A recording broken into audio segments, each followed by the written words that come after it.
The Joe Rogan Experience.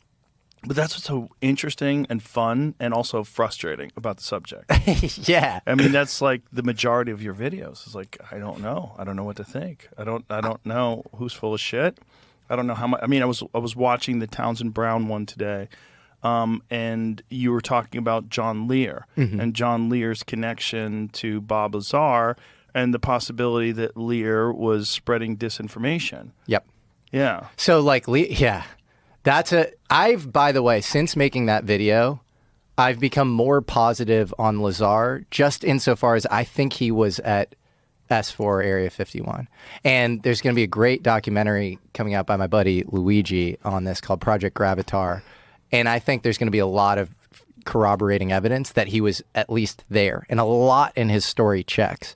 But I think you have to view, and I even say that in this video, that I think a lot of the story could be true. You can't, I think, view the Bob Lazar story. You can't just take it at face value because John Lear and he were friends. John Lear is this babbling UFO nut. He's obsessed with UFOs. He's writing weird, like, disinfo-y style stuff with Bill Cooper, Behold the Pale Horse guy. Which is a wild book. Yeah. And so he's crazy. Bill Cooper. Doesn't he talk about bases on the moon? He talks about bases on the moon. Lear also talked about a soul catcher that like controlled our souls on the moon. Oh boy. And so Lear was like flooding the zone with all sorts of weird shit. Lear comes from an interesting family. Right. His father is Bill Lear, who's the autopilot wizard. He created the first business, basically the first private jet, the Lear jet, in the 50s and 60s, and was an associate of a guy I hope we talk about named Thomas Townsend Brown. Yeah. And so I think, Lear was engaging in all sorts of bullshit. Was he a useful idiot or was he a sophisticated agent provocateur? I'm totally open to him having been a useful idiot. In fact, there is a video of him saying, I was told, I was given all the Bob Lazar files or whatever, and I was told about, to actually, like, he said a guy named Admiral McClellan knew that I ran my mouth. I even have this video actually on the doc that I sent you, Jamie. He says, knew that I ran my mouth. So that's why we got Bob a job or whatever. And we knew that part of this stuff would leak. And it was like this limited hangout strategy on behalf of this guy named Admiral McClellan or whatever. And he was this useful idiot to sort of get it out. And I think For what purpose? Recruiting. You give people high level. Yeah. Here, we hear it here. And the MJ personnel, the original 12, have all passed away. So they get different people into these positions of MJ 2, 3, 4, 5, 6, and taken over. It's degraded, so it's almost political now instead of like it was when Truman originally formed the MJ-12. It turns out that MJ-1, the head of MJ-12, is a guy named Admiral Mike McClellan.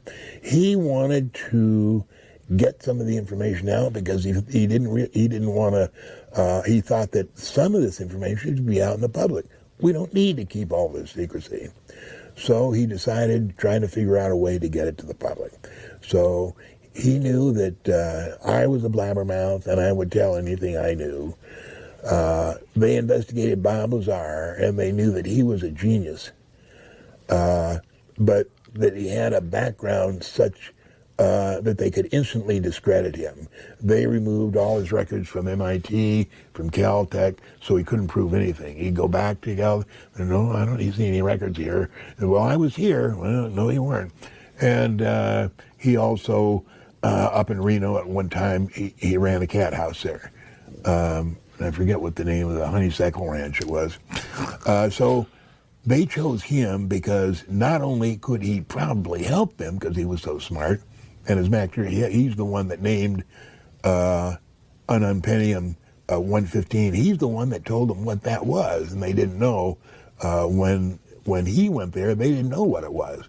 He was the one that told them that's element 115, and then told them why and how he'd figured it out. But they decided to pick on Bob to go up there to work at S4 because they knew that Bob would tell me instantly and that I would blab the whole thing. And that was their modus operandi, was to get the information out and gauge what it did to the public, how they accepted it, and then pull back and say, oh, no, it was all a mistake. Bob Lazar is a fraud. He never worked here. He doesn't have any credentials like that. And they could back away and get out of it. So that was what Mike McClellan, Daniel Mike McClellan, came up with. Isn't that crazy? Weird. Weird. And to me, Kind of makes sense a little bit, though. it does. And that doesn't make Bob Lazar still not the most interesting story in the world. Like he's not saying it didn't happen, right? He's just saying that this happened as part of this limited hangout strategy where they knew that they could delete the records at MIT. They knew that they could stigmatize him because of the brothel.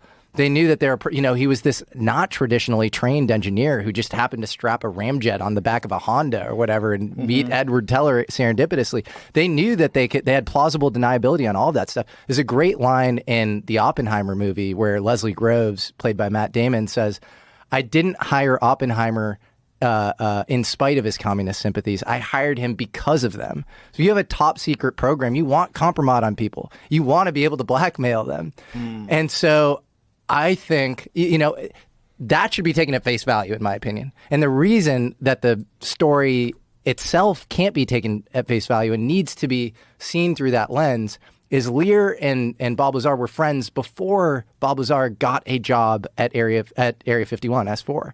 And so if you have a top secret program, you're going to do a basic background check. And Lear is going to come up as a guy with a UFO blog, right? Right. And then the CIA is all over the UFO program, right? And he was flying CIA cargo jets. And he says that he disaffiliated in 83. That's bullshit. George Knapp and Jeremy Corbell have talked about how that's BS. And actually disaffiliated much later into the mid-'80s or whatever. Why would you continue to pay a guy who is leaking your crown jewel secrets?